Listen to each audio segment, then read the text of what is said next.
তো এই গুই সাপ জাতীয় প্রাণী খাওয়া কিন্তু হারাম নয়। আমরা সহিহ বুখারীর বর্ণনায় জেনেছি যে আল্লাহ রাসূল সাল্লাল্লাহু আলাইহি ওয়াসাল্লামের স্ত্রী মাইমুনা রাদিয়াল্লাহু তাআলা আনহার বাসায় আল্লাহ রাসূল সাল্লাল্লাহু আলাইহি ওয়াসাল্লাম সহ অনেক সাহাবারা খেতে বসেছিলেন। সেখানে একটা প্লেটে গুই সাপকে ফ্রাই করে দেওয়া হয়েছিল।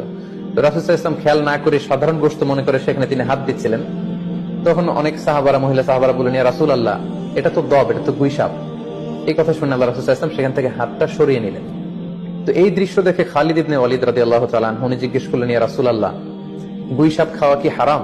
হারামুন আদ-দাব্বু ইয়া রাসূলুল্লাহ, আপনি যে হাত সরিয়ে নিলেন, গুই সাপ খাওয়া কি হারাম?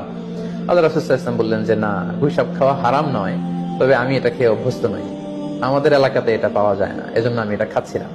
তাহলে বোঝা গেল এক্ষেত্রে এটা রুচির সাথে সম্পৃক্ত। সো গুই সাপ হালাল বলে যে গুই সাপ আমাদেরকে খেতে হবে, সান্ডা আমাদেরকে খেতে হবে, এমন কোনো কথা নেই। আপনার যদি রুচিতে কুলায় আপনি খাবেন।